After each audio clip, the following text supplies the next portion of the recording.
Hi guys, welcome to the first part of the Blackout 330 build. And when I say the first part, I don't mean this is going to be a 3-part video. I mean I'm going to do this builder's review in parts, stages if you prefer. As a lot of you know, I'm developing a tricopter called the Triclone at the moment. Under the brand name Crafty Copters, and I am trying to create the ultimate positive experience, and from the feedback I've had, for me to experience that, I needed to buy one of the Blackouts. Now that's from the guys in the community, that hasn't come through some sort of sponsorship deal or anything like that. I wanted some feedback from people, and there was a lot of positive feedback about the other quad builders out there. I had personal experience of the Thug the other evening with Steph over at the BBC thing that we're filming at the moment, and the most popular and most well respected out of all the companies that I've come across so far is Blackout. Nobody's really got a bad thing to say about it, and I witnessed one of the 250 quads being smashed repeatedly into a concrete wall because the filming guys wanted to film some crash footage, and one of the guys there with a Blackout said, "Oh, I'll never break this thing and I'll throw it at the post for you." So he literally did it over and over again and it didn't break. So these are all things that I would like to have you experience if you buy a Triclone when they're ready. So I thought the greatest way for me to do it would be to experience one of the Blackout builds myself. Just so you guys are aware, there's no hoodwinking going on. I actually spoke to Blackout and we had a discussion, and I said that, I see you haven't got a tricopter, I'm building a tricopter, I'd really like to build one of your 330s, and we cracked a deal where Blackout said he would send me one of his 330s, and I would give him my professional feedback on it, and I would send him one of my Triclone kits when they're ready. So there we go. I just wanted to get all that out of the way at the beginning of the video, so everybody knows where we stand. So first of all, the quality of the components out of the bag, and the hardware kit that is supplied with the Blackout, very impressive. It does come in a load of polythene bags when you get it. First thing I do is strip those out and put those into a handy plastic pot with a lid, and that way if I stop halfway through the build, things don't get lost. I'll put a little label on that saying Blackout 330 and we're good to go. The components I've chosen to use with this build are the Naze Acro from 4Props UK. I'm using my modified 7-channel orange, which I'm going to solder directly to the board to keep as clean as possible. I would have preferred PPM, but the 7-channel full range doesn't come with PPM as of yet. So I'll be running a 2.4 gigahertz 4-leaf clover skew planer on the setup. That'll be running from the back plate, so my video signal aerial will come through the front. There's no point in me having control signal if I can't see where I'm going, so that will be the most important thing. If I start to get poor video quality, I can turn and head towards myself, and having that at the front with the quad leaning down should give me reception to find my way back. Now the first thing you want to do, in my experience, when you get a quad like, when you get any build, in fact, is to put some basic components of the chassis together and then lay everything on it to see where everything's going to go. So that's why you see me at this stage. I've just loosely bolted the arms on, and the bottom of the clean plate and so on is all out here, just so I can lay things around. Let me finish telling you about the components. I'm using the Emax 20 amp Simon series ESCs. These are actually flashed with, they come pre-flashed with BL Heli. So I'll have no frame rate issues using the 2000 kV 2208 motors. They solder directly to the board. Just make sure I've got this the right way around. There we go. Chop the leads down. These solder directly onto the power distribution board on this, and away you go.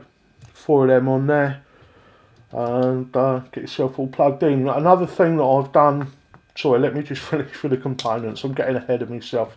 I'm using one of the Turner GA spec lithium polymers. It's a 2.6 amp or 2600 milliamp 4 cell. And these are high rated. This thing really does draw a lot of amps, so that we don't puff batteries. We're going to use a high quality battery. Let's just slide the nose off of its now mounting position. You'll notice that I've got the header pins facing inwards on the bottom as opposed to outwards on the top. Now, I am a clean build freak. When you see the triclone, you'll see that a lot of thought has gone into positioning stuff like this so that your wiring and everything else is as short and as uncomplicated as possible. Now, by doing that, that's going to allow for the wires from the ESCs to be shortened significantly. Let's get that right way round. And they'll come up nice and cleanly underneath the nose. You won't see them from the top of the build at all. That will keep all the clutter and wiring around that nice and tidy. I believe a tidy build is a reliable build, and certainly the less cable that you've got trailing around all over the place, the less the noise floor should be, or the less complicated the noise pattern should be. So this is just a quick startup, guys. I am now going to get to a point where I think I need to stop the camera and tell you why I'm doing something specific in a specific way. And when we get to the end of the build, I shall give you my roundup thoughts on how the build went and if there's anything I think I would change. At this point, I can't imagine that there's going to be anything for me to moan about. Just bolting these together, everything was so slick and tightly machined. I think it's going to be a breeze to build.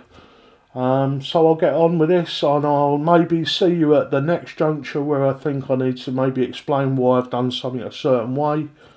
And at the end of the video, we'll take it out and we'll maiden it.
So there we go guys, Blackout 330, finally got out in the field with it.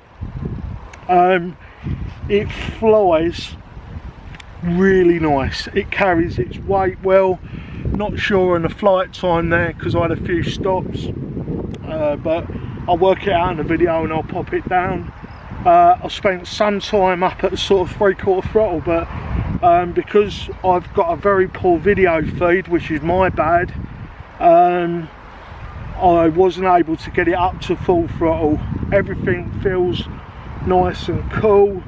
The battery's got a little bit of warmth on it, but nothing to worry about. Was using the 3645 props up on this setup. In there I've got 30 amp. Inside I'm running 30 amp. I'll post the link to the full description of everything that was used in this build. I'm sorry it has taken so long for me to get out with the Blackout 330, but as you can see I'm using one of Andy Shrimpton's from GA8X run cam mounts with the run cam up on the front there. My GoPro has been back to GoPro about 4 times now, and I'm not sure at this point whether I even want it back anymore. I may just go and get one of those Xiaomi cams and use that on this. If you've considered getting the Blackout 330 and you're on the fence, just go and buy one. The quality of the kit speaks for itself. You know, I've already said before now how good the quality of the kit is. The PDB looks really good. If you're flying it and it's a little bit later than it is today, you can really see the lights. It really is just a good solid kit, and if you're looking for some super high speed fun, then I think this probably is the way to go. I'm Matt Barnard for RCTV-UK, signing off from me and the Blackout 330. Bye for now.